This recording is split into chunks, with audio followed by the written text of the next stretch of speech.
So the coronavirus slamming China's manufacturing, in fact, at a record pace. Their official PMI plunging to a record low read of 35.7 in February, a full 10 points lower than what Wall Street was expecting, even lower than when we had the financial crisis. Now, although the U.S. manufacturing is expanding here, there's no doubt that shutting down China and South Korea means a very rocky period for our very own manufacturing supply chain.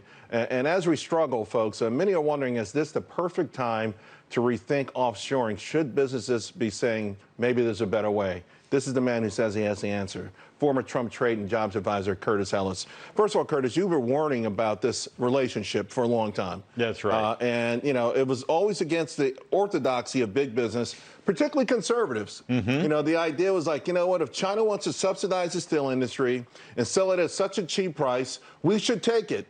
And, you know, no one counted the Americans who lost their jobs, the kids who lost their hope, became opioid addicts. No one ever put that into their equation. It was just nice and cheap. Now here we are with the idea that we may not get the drugs that we need because it's all made in China. That's right. Big business. Do you think now is the time that they're thinking that maybe there's an epiphany in the C-suites that maybe we should pay a little bit extra for the security of having some of that here at home? That's right. Exactly right. President Trump campaigned on the promise of bringing American manufacturing back, bring those jobs back here, border security, and let's be aware of what's going on in China. It is not Scandinavia. It is not an industrial democracy. And this proves it all. So now is the time. Let's start making it in America. We need, whether it's automobiles, automobile parts, but especially medicine, stuff we rely on, essential goods. We need to have the security and the self-sufficiency in this stuff so we're not subject to these kind of interruptions. Look, this didn't happen by accident in China. They cover things up. What do you doctor, mean? the first report of it. The virus didn't happen? No, what I mean or the ham-fisted way it was initially. Exactly. They weren't honest initially. They weren't honest. The doctor who said, we've got some weird thing going on here, they arrested him. They said, shut up, don't tell anybody. Do you think there's a chance they even knew about this when they signed phase one? Well, they absolutely did. President Xi said he had a meeting, Central Committee meeting, January 7th. When did they sign this? January 15th. We need to start bringing stuff back here, the supply chains, and we can afford it.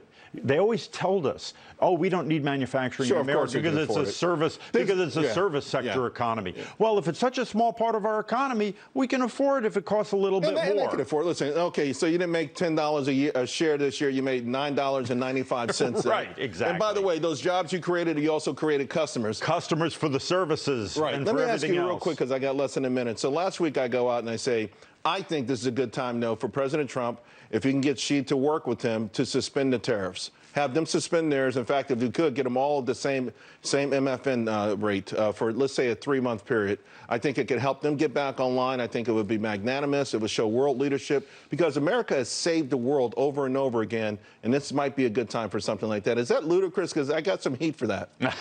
Well, look, China needs to open up its books. They need to be honest about what happened with the virus. Tell us everything. Give us the information and live up to that agreement they signed on January 15th. They're invoking force majeure in all kinds of areas, not taking delivery of contracts, trying to get out of contracts, deliveries of LNG and everything else.